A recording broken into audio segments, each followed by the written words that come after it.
وهبين تاريخي oo mudan in la sheego markasto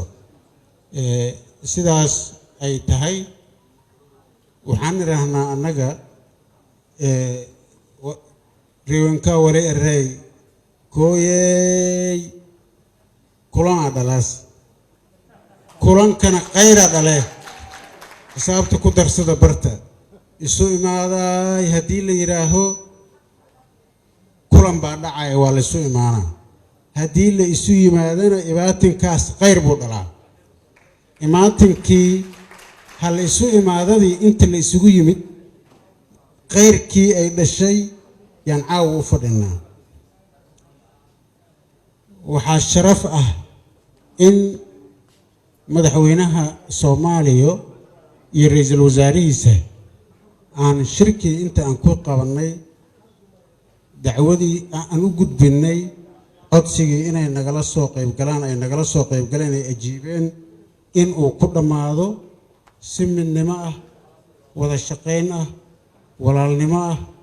Soomaalinimo leh isu tanaasul leh saa ogtihiin maanta marxaladda ay Soomaaliya marayso waxay u baahan tahay waa xilli kala guur ah waa xilli daruufo badan ay haystaan shacabkii Soomaaliyeed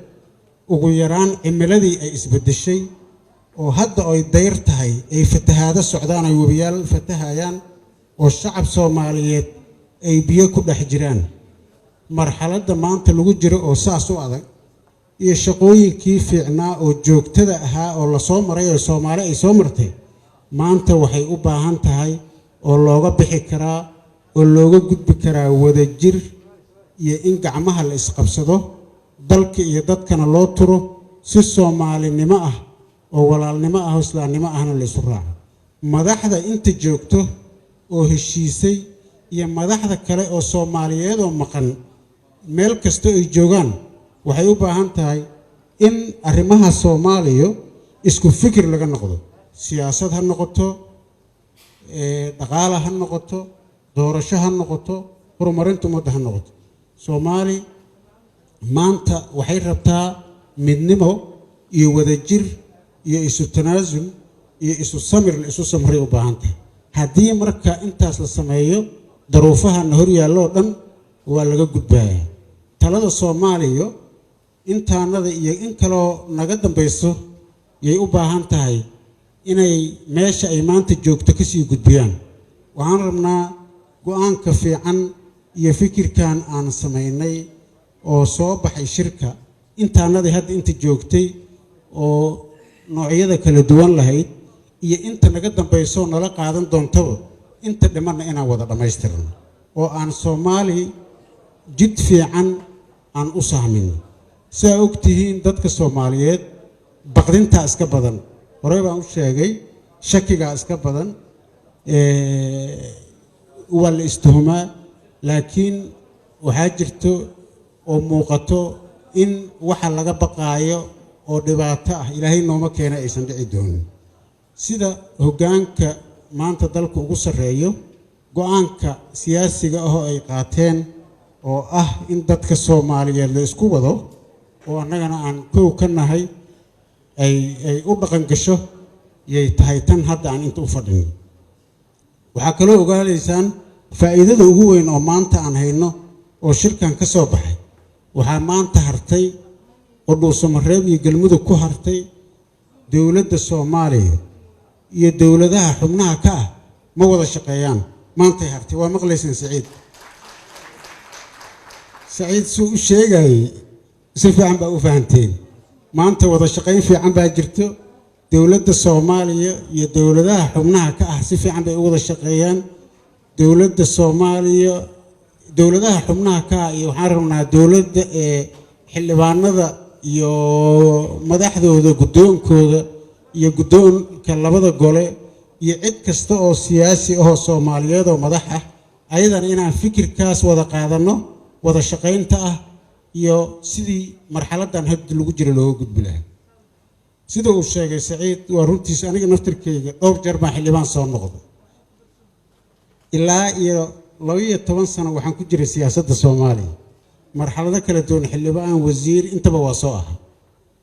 markuu waqtiga dhamaado walwalka ugu badan oo imaanaya waxa waaye maxaa la noqon doonaa xilkan ilaahay baa bixiyo wax la noqonayo male adinka dalka madax u ah xildhibaanada adinka siyaasiyiinta ah adinkan idin naqaanaa adinka shaqo fiican soo qabtay waana in kala shaqeyn doonaa yuusan walwal jirin darajada ilaahay baa bixiyo annagana dadkii saaxiibadiina ahaa oo kulligiina ahaa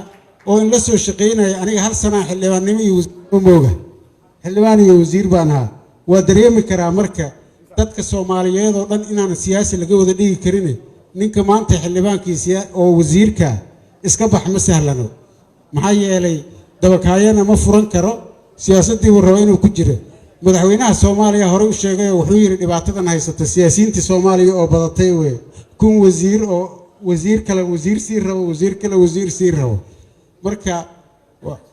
waxaan rajaynaynaa insha Allah isfahankan fiican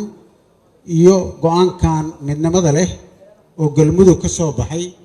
inuu noqdo mid Soomaaliya oo dhan ay isla raacdo oo la isla wada qaato midka dambe shirka dambana uu noqdo kii lagu gabagabeyn lahaa oo dadka dhan ay ku midoobi lahayn insha Allah waxaan rabaa si gooni ah inaan ugu mahad celiyo madaxweynaha dawladda federaalka Soomaaliya hogaaminta fiican iyo bisaylka iyo sida uu tanaasulka iyo isku wadka ah iyo dulqaadka uu sameeyay madaxweynaha aad ugu mahadsan yahay sidaas oo kale waxaan rabaa inaan u mahad celiyo madaxweynaha dawlad goboleedka Galmudug iyo xukuumaddiisa iyo shacabka reer Galmudug oo ayagana sidaas oo kale anaga bariba 15 maalin wax aan dareenay ma jirto oo waxaan inta lagu sheegi karaa aan ahayn wax kale oo dareenay male wax kale oo naga maqlaan jirin waxaan inta lagu sheegi karin bas aan dareenay oo aan ayadana waa laga soo tawaabshaysan doonaa safarka daba markii la soo roqdo Ilaahay yiraahdo aad iyo aad u mahadsantiin